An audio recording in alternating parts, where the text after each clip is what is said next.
Good evening and welcome to Chicago Tonight. I'm Paris Schutz. Brandis Friedman is on assignment. On the show tonight, we need to elect. The governor's party has its day in the spotlight at the state fair, but division reigns. It ranged from weeks to months and even years following our departure. Republican Congressman Rodney Davis is here to talk about Afghanistan, the infrastructure bill, and whether or not he'll run for governor. Mask mandates, booster shots, and the current case surge. We talk about the latest COVID news with an infectious disease doctor. How a new collaborative with the city of Chicago is aiming to find unemployed Chicagoans a job. The big spending of indicted alderperson Carrie Austin. Our Spotlight Politics team crunches the numbers. We won't just be seeing stars in the sky this week. Jupiter is now about as close as it ever gets to Earth. We explain why. Your gelatin is your blank canvas, so create. And a local gelatin artist, that's right, gelatin, shows us her jiggly garden of delightful desserts. But first, some of today's top stories. Chicago police officers are preparing to late arrest one of their own this week. Hundreds of current and former police officers lined up to pay their respects to 29-year-old officer Ella French today. The 3-year CPD veteran was shot and killed in the line of duty last week. 2 men are facing charges. Visitation continues until 9 o'clock this evening at St. Rita of Kashia Shrine on the southwest side. Funeral services then are scheduled at that same parish tomorrow morning. 7 men and 5 women are finally hearing the case against disgraced R&B star R. Kelly, and that's in a Brooklyn courtroom today. A federal prosecutor told the jury the racketeering case against Kelly isn't about, quote, a celebrity who likes to party, but about a predator who ran an enterprise of people willing to help him find girls and young women for sex. Kelly's defense attorney argues it would be a stretch to believe his client orchestrated such an elaborate criminal enterprise. The trial is expected to last about a month, with testimony from multiple accusers. A new report says the federal government used heavy-handed criminal prosecutions to deliberately target Black Lives Matter protesters during the reckoning of last summer. The report comes from the activist nonprofit Movement for Black Lives, whose policy research coordinator includes former Chicago mayoral candidate Amara Enya, in partnership with a clinic at the City University of New York School of Law.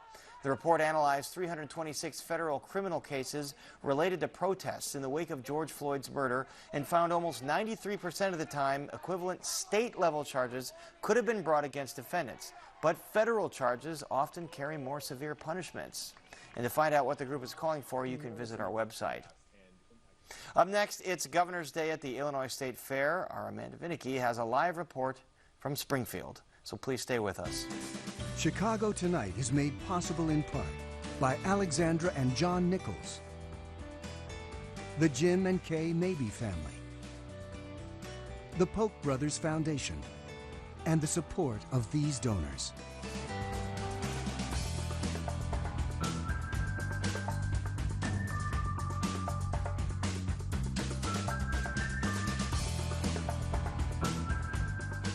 It's an annual tradition back after a break last year because of the coronavirus, political rallies at the Illinois State Fair. And it's an annual tradition for us to have Amanda Vinicky join us from the State Fair just outside Springfield. Amanda, what's the intrigue there, and did you eat any deep-fried Oreos or Twinkies? No deep-fried Oreos or Twinkies, though that is a staple here, as are, of course, cows, pigs, funnel cakes, lemon shake-ups, corn dogs, but also, yes, Paris politics. It is the state's end of summer unofficial kickoff to campaign season, the Illinois State Fair, and these political rallies, because typically the fair is about a half a year away from the primaries. But this year the calendar is a little off. But that's because Democrats haven't drawn a new map for congressional districts, and so they passed a law moving what would be the March primary back until June. So there's more time, which means that incumbents like Congresswoman Lauren Underwood don't know the districts that they're going to be running in, and they also don't know their potential competition. When Democrats win, when we flip seats, we bring change. And we cannot lose sight of that as the goal, even if we do not know who's running in the upcoming elections. The work has to start now. 2022 is a must-win scenario. There is no opportunity for failure. There was a lot of that sort of messaging today. Remember, if you're attending these events, you are a tried and true Democrat. And I noticed that the most people cheered the loudest whenever somebody took jabs at former President Donald Trump. Now, during his speech, Governor J.B. Pritzker also started off with criticism of his predecessor, former GOP Governor Bruce Rauner, before he moved to talk about his handling of the coronavirus pandemic. And who is fighting to protect the lives and the livelihoods of our fellow Illinoisans during this deadly global pandemic? Over and over, it's Democrats that deliver for the people of Illinois. But there was a distraction from his rallying cries.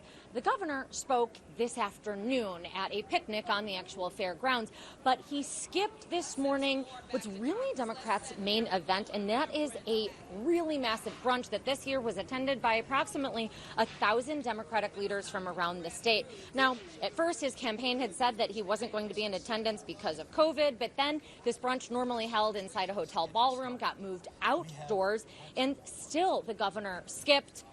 Seemingly, it was a quick trip back and forth just this morning to Chicago, so his only brunch appearance was a pre-recorded video. Organizers downplayed the governor's absence.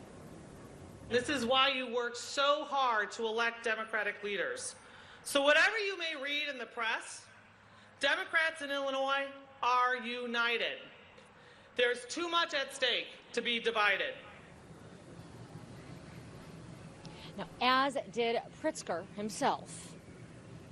There are some people who try to write that people are boycotting or not going to something because they don't want to, they don't want to be there. The truth is that we're all very busy. As you know, every day I've had about 10 events that I've had to attend, whether it's here in the State Fair or back up in Chicago. So I try to get to everything that I can, and I support every Democrat that was at the IDCCA event this morning. But it comes as the Democratic Party of Illinois itself is in transition. For the first time in a long time, former Illinois House Speaker Michael Madigan is no longer the party chair. Instead, that's Congresswoman Robin Kelly, who was elected by party leaders this March over Pritzker's pick for the job. Make sure that Democrats are in the House on every level of government. It's not just about who's the president. It's who's the mayor, who's the senator, who's on the library board, the school board. That's how they build the bench. Speaking of transition, it's not just who is the Democratic Party chair, but also how that position operates. Because of federal campaign laws, Kelly, again, a congresswoman, is restricted in performing what's really the main job of party chair: fundraising. And so as a get-around, top Democrats created a committee. They did this just yesterday. It is going to have to work completely separately from Kelly to raise and to spend contributions. Kelly is framing this as a way to make the party more diverse, to include more voices, and points out that other members of Congress, like the head of Georgia's Democratic Party, are doing the same thing. I'm not the first person in Congress to be in this position, and you can look at Nikema Williams and see Ossoff and Warnock. It worked down there, okay? And give us a chance. And I see it as an asset. I don't see it as a vulnerability. We're going to make sure we stay as blue as we are now. Now, she mentioned Georgia because one of the Peach State's rising Democratic stars, that is U.S. Senator Jon Ossoff, headlined the brunch. Ossoff won election in January. It was a really tight contest, and that helped to flip control of the U.S. Senate to Democrats. Now is the time to pass a new Voting Rights Act and a new Civil Rights Act to make real those promises of equal rights and equal justice. Now is the time to believe again, Illinois, to push this country to higher and higher heights. Thank you for having me. Now, Democrats winning statewide in Georgia may be relatively uncommon, but it is not a rarity in Illinois. Democrats rule the roost here. Someone today even had replicas of a baseball that evidently was signed in 2018 by members of what they called the Dream Team, Democrats who swept that year's statewide races. And now most of that Dream Team is hoping for a repeat in the 22 elections, but one constitutional officer will not be on next year's ballot, and that's Secretary of State Jesse White. I had no intentions of running this last time, but I was at a union hall, and the director of the union halls decided they should get me involved with the draft. And so as it turned out, all of the unions across the state of Illinois got involved with the draft. So they forced me to run for re-election. And this time, gentlemen, it won't work. White has been in office since 1998, so his vacating it has kicked off what's really the most competitive race in the Democratic primary. You have 4 Democrats, now we're going to hear from them in the order that they spoke at this morning's brunch. Each had a chance to make their pitch to the party faithful. I will build on the legacy of service, on his legacy of service. I make that promise to you, and I make that promise to the people of Illinois. I'm running for Secretary of State to restore trust in our ability to make things better. We know what we need to do: restore faith in government, put folks back to work. For me, as I run for Secretary of State, what's important to me is making sure that we are giving a seat and a voice to our young people. Our young people have so much to offer. It's time for us to choose the past or the future. To elect the first woman, Latina, mom, and millennial as Secretary of State in the history of Illinois. Now, while they have competition, the candidates for Secretary of State do have a benefit, and that is that they're able to get started early with endorsements, fundraising, and making speeches here in the State Fair. And that is because, unlike candidates for pretty much every other office, from state legislature to Congress, they're running statewide, so they don't have to worry about the maps and districts, which, yes, are still unsettled. With that, here live from the fairgrounds, right by a Ferris wheel, Paris, sending it back to you. Thanks, Amanda. Top defense officials say U.S. personnel and Afghan allies are being evacuated from Afghanistan and will continue to be for the next several days. This as the Senate-passed infrastructure bill heads to the House, and Illinois Democrats prepare to redraw the state's congressional districts. Joining us to talk about all of this and more is Congressman Rodney Davis, a Republican from downstate Taylorville. Congressman Davis, thank you again for being back here with us.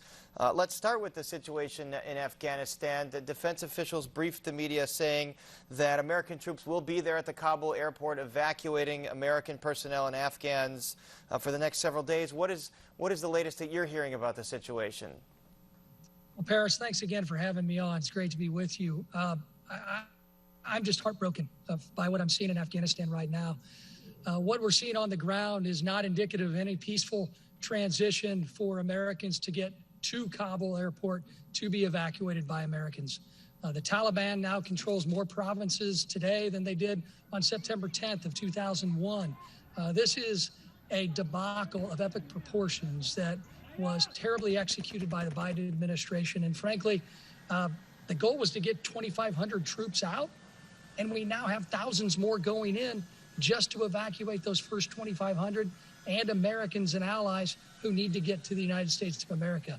It's wrong. It's the wrong approach, and unfortunately, this will be remembered for a very long time. And speaking of how quickly the Taliban has overtaken, the Joint Chiefs Chairman Mark Milley today said that everyone was taken off guard with how quick the Taliban took control. Take a look. There was nothing that I or anyone else saw that indicated a collapse of this Army and this government in 11 days. Congressman, was there any intelligence you were privy to or anything that you heard that would have indicated that the Afghan government would collapse so quickly? No, I was not privy to any intelligence, but frankly, it's very disappointing to hear this from our top military brass And I'd like to question them and our military leaders as to why they didn't know that removing 2,500 troops and giving the Taliban a deadline and then taking away the air cover that we've given to the Afghan military as part of their overall security strategy away from them. How did they not think this was going to happen? This is a frustrating moment that will go down in American history as one of the biggest strategic blunders of our military and of a president in our lifetime. And part of the evacuation process right now, Congressman, is resettling Afghans that assisted the U.S. in war there. There are tens of thousands looking for special immigrant visa status, refugee status in the United States. Would you support a sizable number of Afghan refugees coming to Illinois? Absolutely. These are the folks that fought the Taliban and fought alongside America to give the Afghan people freedoms that they didn't enjoy in the last Taliban in the last Taliban rule, and they're not going to enjoy now in this current Taliban rule of their homeland. You got to remember, it wasn't too long ago, not a little under 20 years ago to be exact, that women in Afghanistan couldn't attend school. Over the last 20 years, working side by side with our military and NGOs coming from the United States of America and our allies, young women in Afghanistan had the opportunity to become educated. Now they're going back to the dark ages that the Taliban brings when they take over a country like Afghanistan. Is there action? Sorry, Congressman. Is there action Congress should take to speed up the special immigrant visa process, as these things can get bogged down in bureaucracy in the weeds, to assist in getting Afghans here quickly? Yes, but the problem is, how do you execute that? How do you execute that action? And right now, executing those actions is something that is dependent upon the Biden administration. If they fail as miserably at getting that process put in place and bringing those brave Afghan interpreters and their families back to the United States, then what's it going to matter? We have a problem with execution from the Biden administration, and I'm terribly, terribly disappointed in what's happening in Afghanistan, and I will do everything I can to work in a bipartisan manner to help our allies. All right, let's move on to some domestic politics, Congressman. It seems like forever ago now, given all the news, but the $1 trillion infrastructure bill passed the Senate on a bipartisan vote. It includes funding for roads, bridges, mass transit, replacing lead water lines, broadband internet. Does this look like a bill that you would support? Look, there are a lot of provisions in that infrastructure package that was negotiated in a bipartisan way by our senators that I've supported in the past, and I continue to support. The bottom line is, though, I don't know if I'm going to get a chance to vote on that standalone bill. Speaker Pelosi has said that she won't have a vote on the standalone bill unless it's coupled with a $3.5 trillion liberal wish list package that they're going to run through reconciliation.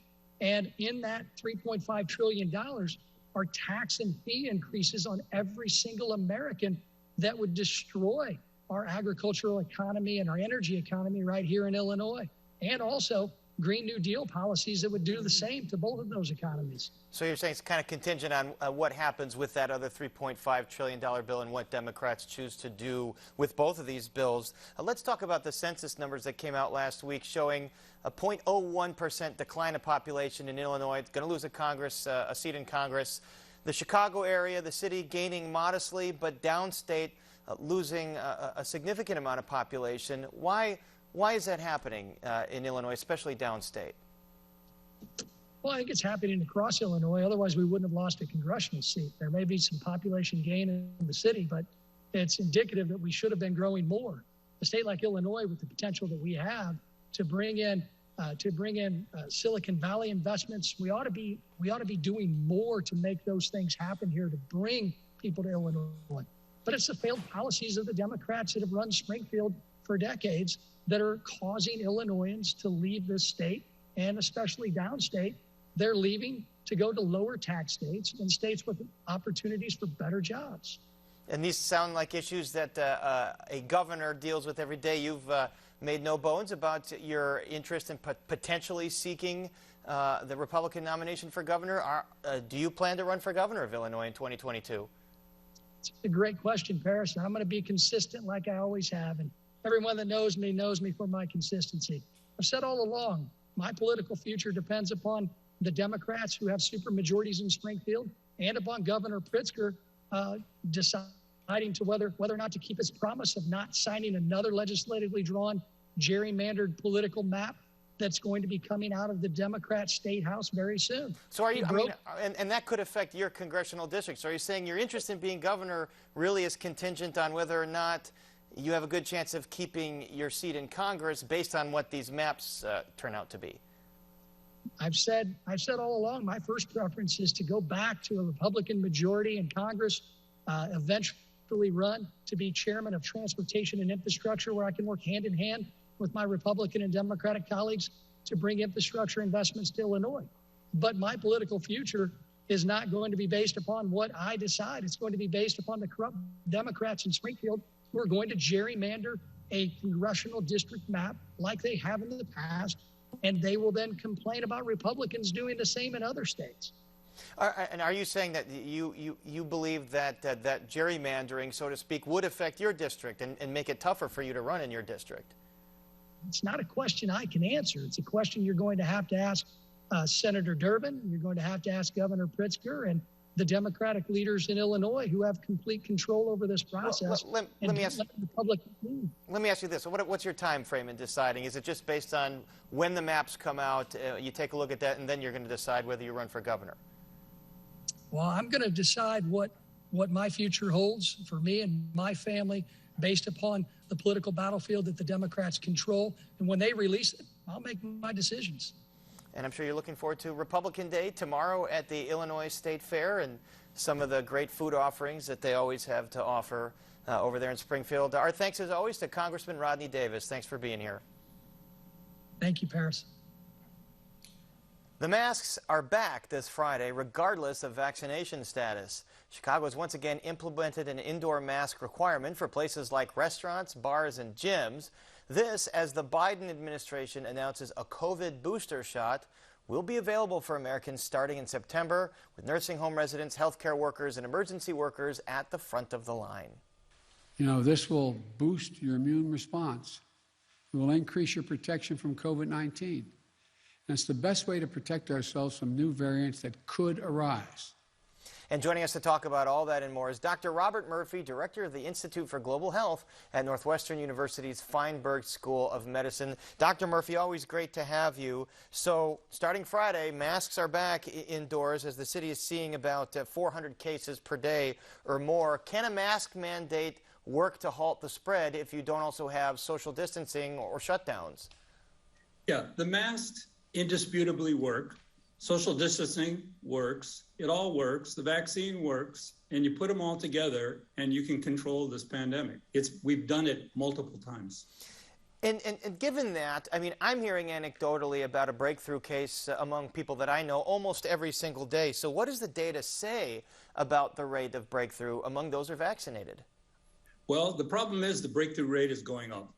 And it was quite clear from the discussion this morning with Dr. Fauci, Dr. Walensky from the CDC, Dr. Murthy, Surgeon General, the protection from the vaccine starts to go down somewhere after 6 months. And at 8 months, it's clear that the vaccine is not working as well. Hence, what the recommendation that you just played, you know, they're going to start allowing people who've been vaccinated 8 or more months ago to get the booster shot. And that, as we mentioned, starts September 20th. So what does the data say so far about the potential effectiveness as a booster shot?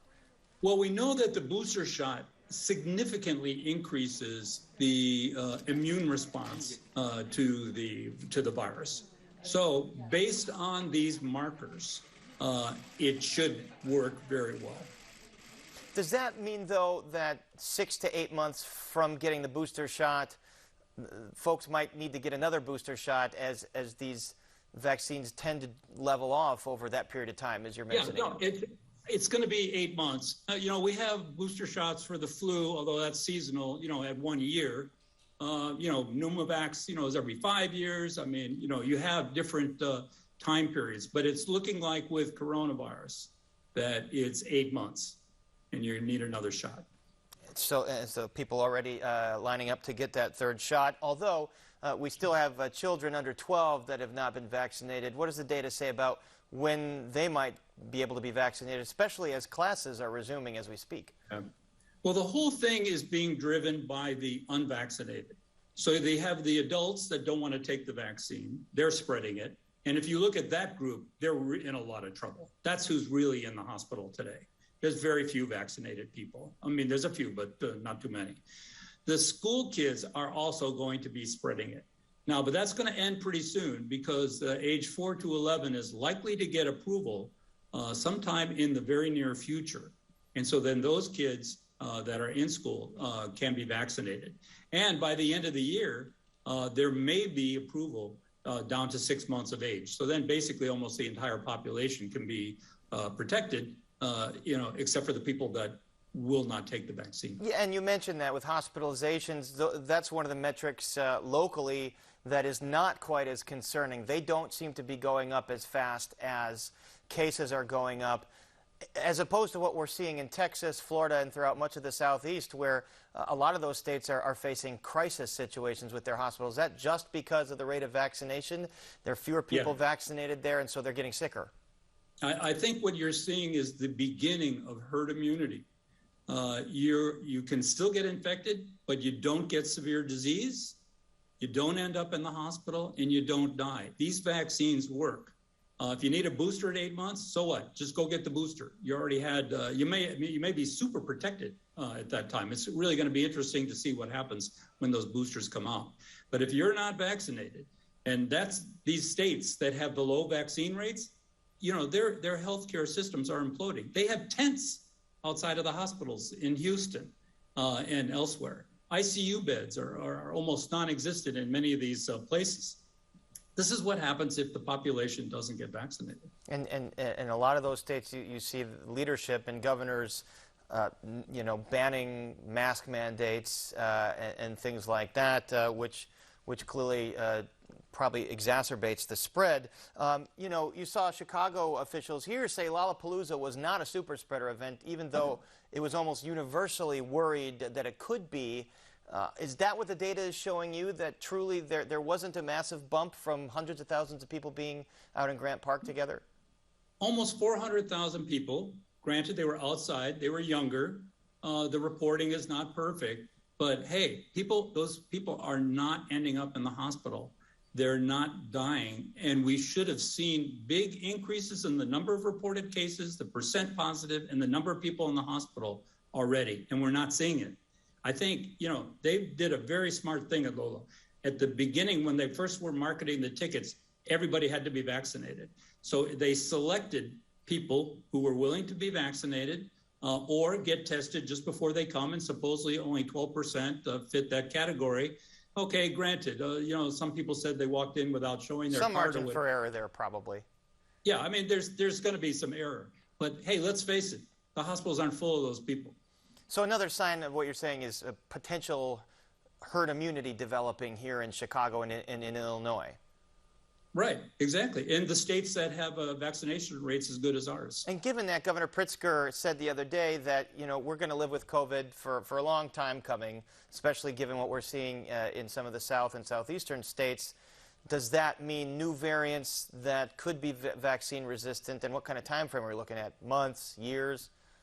Well, until you control this pandemic, you're going to have new variants.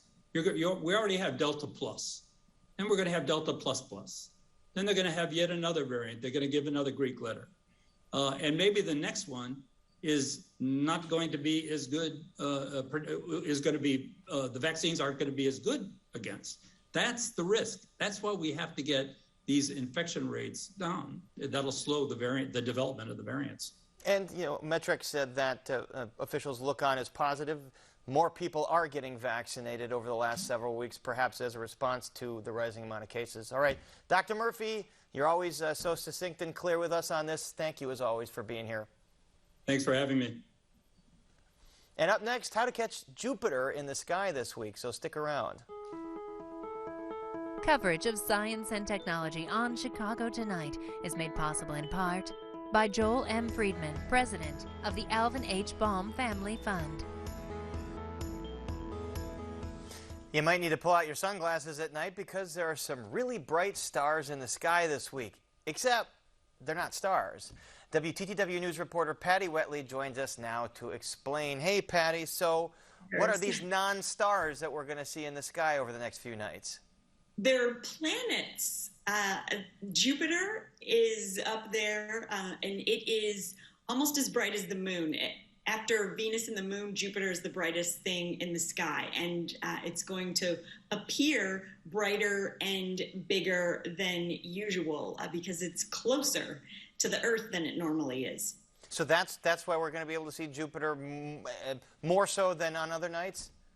Yeah, it's coming into something called opposition, where it's actually in Earth's side of the solar system directly opposite the sun. So it's kind of Jupiter, the Earth sitting between Jupiter and the sun, and it's a lot closer than it normally is. So it looks a lot bigger to us. So the planets are aligning. So when's the best time to be on the lookout?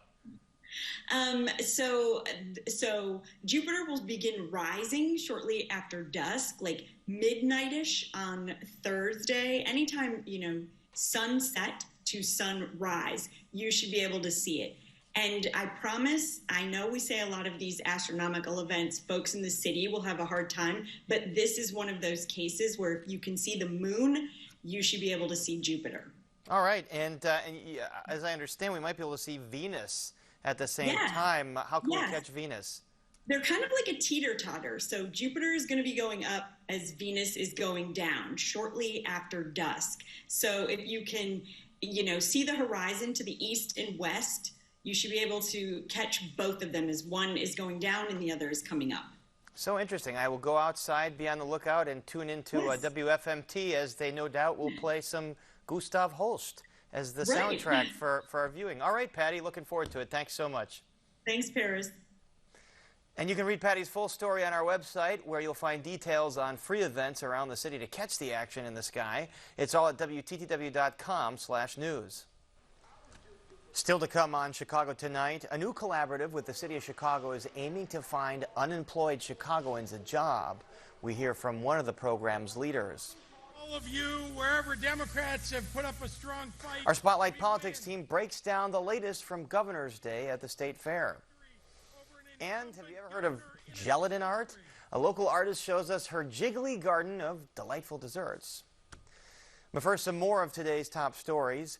Visitation still underway this evening for fallen Chicago police officer Ella French. Members of law enforcement from around the region have been paying their respects since mid-afternoon today. The 29-year-old had been on the force for more than 3 years when she was shot and killed in the line of duty earlier this month. Funeral service will be held tomorrow morning at St. Rita of Cascia Shrine Chapel. Chicago Catholic Archbishop Cardinal Blaise Cupich pens a letter to priests saying it is consistent with Catholic teaching to get the COVID vaccine.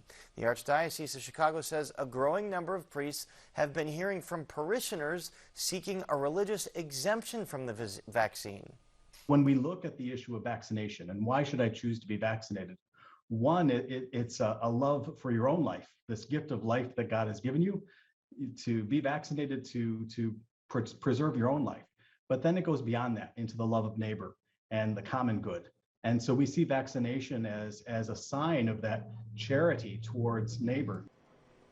Bishop Robert Casey says the letter to priests instructs them to advise churchgoers that the Catholic Church does not have a religious exemption from the vaccine and, in fact, encourages parishioners to receive it. A new collaborative called Hire Chicago is aiming to find unemployed Chicagoans a job. Last June, the Chicago area had an 8.5% unemployment rate. That's down from June of 2020, when the region was at 15.1%. All that is according to data from the U.S. Bureau of Labor Statistics. And here to tell us more about this collaborative and overall unemployment in Chicago is Karen Norrington-Reeves, Chief Executive Officer at the Chicago Cook Workforce Partnership and a lead collaborator in Hire Chicago. Karen Norrington-Reeves, welcome back to Chicago Tonight. Thank you so much, Paris. Good to be back. Good to have you. All right, so August is a big month for Hire Chicago. Tell us what Hire Chicago is. August is a big month indeed. Hire Chicago is a collaborative effort, as you mentioned, of World Business Chicago, the Chicago Cook Workforce Partnership, and Mayor Lightfoot's office. It is aimed at helping to jumpstart our local economy and get people back to work in the high growth, high demand sectors that fuel our economy. And Karen, we've all heard different stories from businesses, especially in the service industry, that they are begging people to come back for jobs. So how do you connect people that are looking for jobs with the jobs that are available right now? So we developed a platform, hirechicago2021.org, and we have been promoting this for the past several weeks. We'll continue to promote it. As you mentioned, it's a 5-week initiative. We have many of our workforce development partners from throughout the region who are working with people on pre-screening, doing interviewing, helping with resumes. And so the first 2 days of the week are focused on that pre-screening effort, also exposure to workshops to learn more about these different industries. And then on Wednesday and Thursday of each week, we're focused on the actual engagement with the employers. And as we mentioned, the current unemployment rate in the area is about 8.1%. It's come down. Can you reach all of those individuals and get them work? Well, one of the great things that we at the partnership have is a great relationship with the Illinois Department of Employment Security. So through them, we're able to message all of the individuals who are currently receiving unemployment benefits. So we are actually sending out emails twice a week to alert them to this platform and to the work that we're doing here. The other piece is that 8.1% is really not completely accurate because it is based on survey data. It doesn't measure everyone. I mean, if you're not counted in the measure, if you are not somebody who's actively looking for employment, then you're not, that measure does not really reflect you. And so what we know is that on the ground in our communities, if you are Black, if you are brown, if you are male, if you're between the ages of 20 and 24, those numbers are actually greater than that 8%. And does that mean that you are targeting specific communities or demographics in Chicago to try and to reach, especially Black and brown folks? Absolutely. We are targeting the hardest hit communities, and those are the communities that have the highest poverty rate. Those are the communities that have been hit hardest by COVID. Those are the communities where we see the greatest unemployment, and we are definitely targeting them with local newspapers, talk radio stations. We're going out into community. We are leveraging our vaccine ambassadors as they are canvassing the communities. We are at every major event that's happening throughout the city. We were at Lollapalooza. We have folks at Swaparama, at the On the Block events that the mayor is also hosting. So we're everywhere really trying to get the word out to let people know we've got more than 15,000 job vacancies posted with our system right now. And why, when we talk, we always seem to see this, 15,000 vacancies in the system. How come the city or the region or the country cannot match those up with folks that are actively looking for jobs right now? So some of it has to do with the types of jobs that are available. And I think there's also a big awareness gap. So that's part of why, as I mentioned in some of our programming, we're doing these workshops every week, because people don't know about the jobs in transportation, distribution, and logistics, or TDL. People don't necessarily have a clear and accurate sense of what it means to work in manufacturing right now, or what does it mean to be in a hospitality industry? What are the career paths forward? What are the starting wages? And so that's part of our responsibility, is to help educate the public and to actually make these careers seem attractive to folks.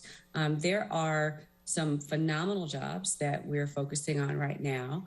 We're in week 3 of Hire Chicago. This week is TDL, but we are also going into healthcare and information technology, where there are higher starting average wages, and where there might be a few requirements that are a little bit more than just a high school diploma, but the vast majority of the roles that have been posted with us require a little more than a high school diploma and offer on-the-job training, as well as solid benefits and great wages. And the industries you mentioned, those are the growth industries here in Chicago, where good paying jobs and jobs with high potential ceilings are.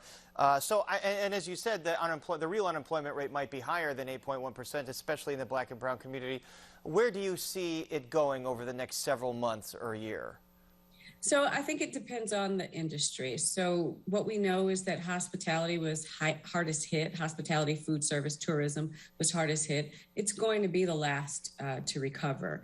But we know that there's great demand and need with respect to TDL. There's great demand and need in manufacturing. There's going to continue to be a great demand and need in healthcare. And so we really have to focus on recognizing the opportunities there. And also, I think, helping people understand where their gifts and their talents and capacity actually align with where the demand is. All right, a lot of important work. Hire Chicago all this month and beyond. Our thanks to Karen Norrington-Reeves. Thank you so much, Paris. Political intrigue at the Illinois State Fair as it is Democrats' Day. And the Chicago Teachers Union is at an impasse with Chicago Public Schools over COVID-19. Sound like a broken record on that. That's all and more that we're going to talk about in our Spotlight Politics. And here with all of these items are Amanda Vinicky and Heather Sharon. Amanda, still without deep-fried Twinkie or Oreo unless you're holding it below the camera. So let's start out with the political maneuverings. You mentioned earlier in the show there's this traditional breakfast in the morning, and there were some notable absences, notably the governor and the House Speaker. Is there anything to read into about that? The House Speaker, I mean, maybe he's evidently on vacation, so that happens, although this is always on the calendar, other than, of course, last year because of the pandemic when the entire fair was canceled. Also, the state Senate president, Don Harmon, he is recovering from what we're told is a mild case of the coronavirus, one of those breakthrough cases, as he was vaccinated. But sure, I mean, I think there's a lot of talk. You cannot ignore that Governor J.B. Pritzker wasn't there when there were an estimated 1,000 or so Democrats in attendance. This is a big deal, and it comes as there's a lot of talk of this rift because Pritzker supported Chicago Alderwoman Michelle Harris of the 8th Ward over Congresswoman Robin Kelly, and you're heading into an election cycle. So I think it perhaps shows something there. Again, the governor tried to say, hey, you are making a big deal out of nothing. I think in part what it really shows is that he's pretty confident. Granted, it's a ways out from the 22 election cycle, but he's pretty confident about his chances. Well, and the official party apparatus is not going to not support Governor Pritzker in his reelection. Mentioned hundreds and hundreds of people in there, indoors, COVID, that might be a consideration too. The governor did show up later, and here's some of what he had to say to hype the crowd up at Governor's Day at the State Fair. Thanks to all of you, wherever Democrats have put up a strong fight, we win. In 2018, we won the largest victory over an incumbent governor in a century. We won Democratic control of every statewide seat in Illinois. So, Heather, as we mentioned, this happens every year, especially in election years. It's the kickoff to campaign season. Is that the point here, to gin people up, to start getting people thinking about donating if that's their preferred party? Absolutely. Although it's a little bit different this year because of the delay in the census figures. Typically, the primary would be in March. It's going to be in June of 2022, which means there's even more time for political intrigue and back and forth. Most of the focus is going to be on the Secretary of State's race. There are 4 candidates, all of whom were front and center today at the Illinois State Fair, jockeying for position, talking to reporters. And that's going to be really the marquee race until we know who the Republicans will nominate for governor, and then all eyes will be on the top of the ticket. And Heather, I'm glad you brought up those maps and the census, because we had Illinois Republican Congressman Rodney Davis on just a little bit ago saying that if the Democrats indeed draw new maps and those maps make it tough for him to run for re-election in that district, he will think about running for governor. So, Amanda, do you hear anything about whether that might be the case? Well, there's a lot of talk about these maps, and in fact, we know that House Democrats have been surveyed as to whether they'll be able to come down to Springfield the week before Labor Day, and that would be ostensibly to perhaps vote on an energy package as negotiations continue on that, but also, yes, those maps. That census data is pretty fresh, so presumably people are still, the map makers are fooling around on their computer programs, but likely going in, they had some notion of what the census figures were going to be, and so, yes, they're going to take into consideration who they may want to run against J.B. Pritzker for governor, knowing that Rodney Davis is somebody who's oft mentioned and he hasn't flat out said no. So will they make it particularly easy for him to win again, sort of giving him a pass there at the governor's race? Or will they make this a race where he is going to have a tough go of it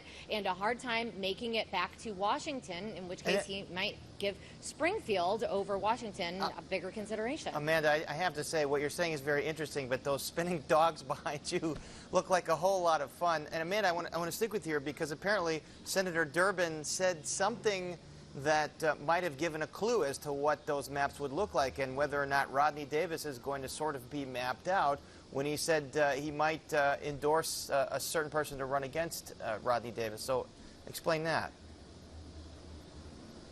So that's Nikki Basinski, and I am kind of curious as to why Senator Durbin would have let the cat out of the bag on that one.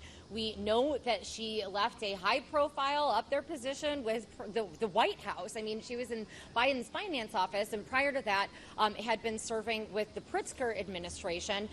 Nikki Basinski is well thought of, high regarded in both Democratic D.C. circles as well as here in Springfield.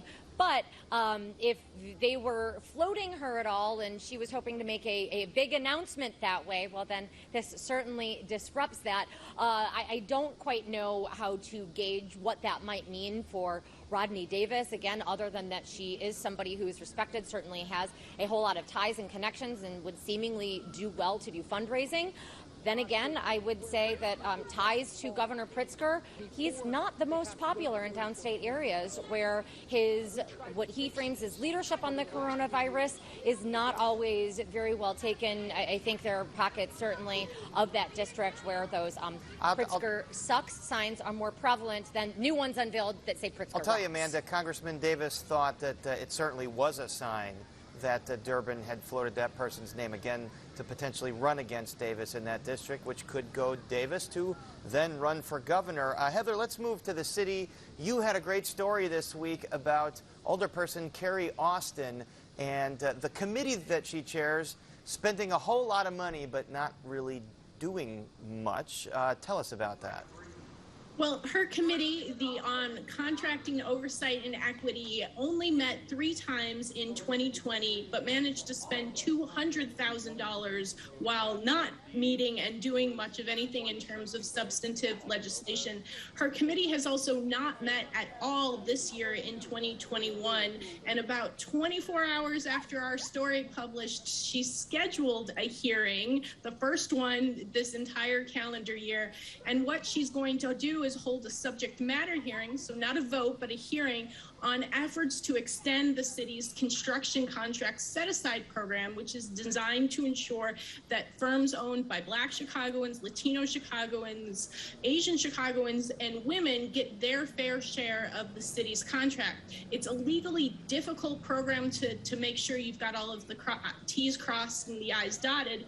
And I still haven't been able to get a question answered from Mayor Lightfoot about why Alderman Austin still has this committee chairmanship, even as she faces an indictment on 4 federal charges of bribery and lying to the FBI. Right, because Alderman Ed Burke lost his committee chairmanship when the news broke that he was indicted by the feds. Heather, I'll stay with you here. The Chicago Teachers Union says no deal right now on a return to class in a couple of weeks. Because of the COVID situation, are we going to see some kind of protracted battle here, and our kids going to have to think about staying home? Well, I think it's likely that school will start as scheduled on August 30th. A lot of the questions remain over when exactly students who are exposed to somebody who's COVID positive, when they'll have to quarantine, how long they'll have to quarantine, and what sort of remote educational system will be set up to make sure that those kids don't fall behind, especially for the ones who aren't sick but have to isolate. There are a lot of questions, and it comes The start of school comes as the city is seeing a pretty significant and sustained surge of spread of COVID thanks to the Delta variant. Starting Friday, everyone in Chicago will have to wear a mask indoors, regardless of whether they're vaccinated or not. And that is a little bit of a mixed message the city is sending, saying, hey, you got to wear masks because COVID is spreading so fast, but also it's safe to send your kids back to school, even when students younger than 12 can't be vaccinated. So the teachers union has some questions. And as Dr. Murphy said earlier in the program, that vaccination for kids 12 and under might be coming pretty soon. Amanda, last question for you, most important question. How did the butter cow look down there? Haven't actually seen it yet. Alas, Paris, haven't gotten any great fair food, haven't really had time to stop by the Butter Cow, but there is an I Love 90s concert tonight, by the way. Masks or COVID tests required, especially in certain areas, and that's featuring Vanilla Ice, Bone Thugs and Harmony, Tone Loc, so there you go. That's what's happening here in Springfield tonight, as well as, of course, folks going down the Giant Slide. So, Amanda, are you going to rush over to the grandstand for that concert right when we're done here? We'll see. I've got a little bit more work to finish up, and maybe you all just talk about fried Oreos. I might have to head over there first. All this working. The fried what stand? Work. And we're going to see you tomorrow talking about Republican Day. All right, my thanks to Heather Sharon and Amanda Vinicky. And up next, a showcase of gelatin art. We just talked about the Butter Cow, now gelatin art. But first, we take a look at the weather.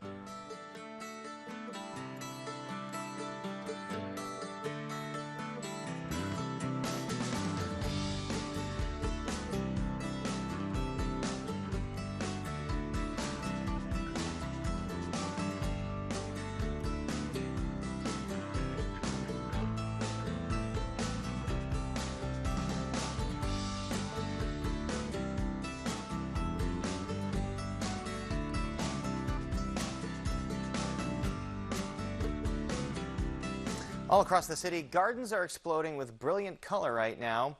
And though summertime is fleeting here in Chicago, as we all know, a South Side gelatin artist, you heard that right, captures the floral fantasy year-round with a sweet twist.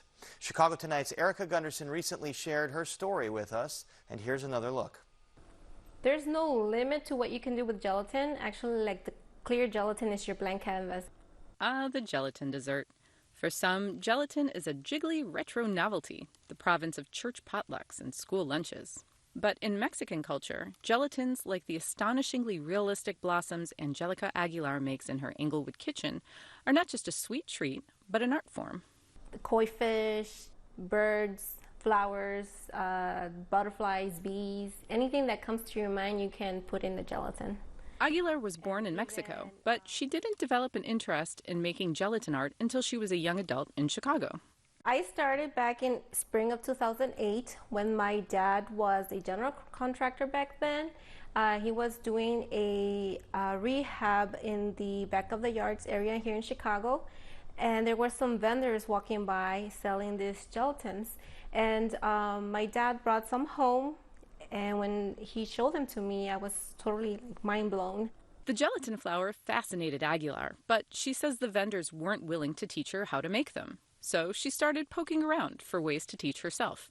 I would see pictures of gelatins, but there wasn't any reference on the recipes or the tools that you're able to use. So knowing just the basic recipe of gelatin, I did my work by experimenting and just poking the gelatin and seeing what was the reaction. Aguilar finds inspiration for her gelatin garden right outside her back door. I always love to walk around my garden and stare at the flowers. I focus on the shape, the folds, the little details that each petal has on each flower. In order to faithfully render each flower's unique frills and ruffles in gelatin, Aguilar has handcrafted stainless steel tools she calls gubbia needles. The word gubbia is an Italian word for chisel, and it kind of works like a chisel by molding the cut inside the gelatin. And these are attached to a lured log syringe. Today, Aguilar makes custom gelatins for events, like weddings, cotillions, and baby showers.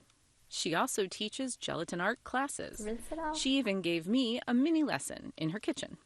It's all about the movement that you do with the needle. What I like about this best is that you can cover up all of the ugliness on the underside of it. Just flip it over, it's fine. Yeah, no one will ever know. The results of my first foray into gelatin art might have been a little wobbly. You know, my first attempts at things have been worse before. I got a competition. Yeah. But I did find the process very calming. A lot of people find it therapeutic and they relax just by poking the gelatin, and they make, wonders with them. They come here not knowing how to draw, and they actually can create something, surrealistic with it. After all, what's better than art you can eat? We all have problems in life and you cannot change that, but by making flowers, you are able to have control and you end up with something beautiful and delicious to eat. For Chicago Tonight, this is Erica Gunderson. See, I don't think I'd be able to finish the art before I had to eat the Jell-O. Angelica Aguilar is once again offering classes in making gelatin art. You can find more information on our website. Our thanks to producer Erica Gunderson. And we're back to wrap things up right after this. Chicago Tonight is made possible in part by Alexandra and John Nichols, the Jim and Kay Mabey family, the Polk Brothers Foundation, and the support of these donors.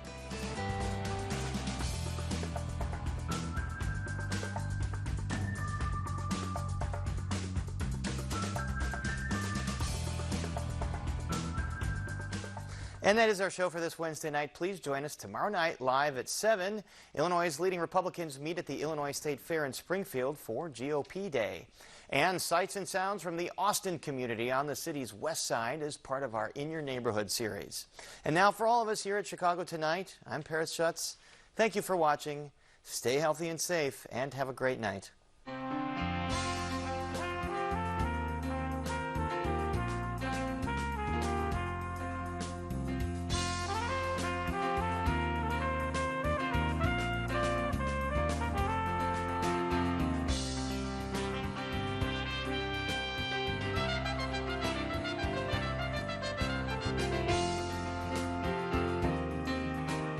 Closed captioning is made possible by Robert A. Clifford and Clifford Law Offices, a Chicago personal injury and wrongful death firm named on the 2021 expertise list of the best personal injury attorneys in Chicago.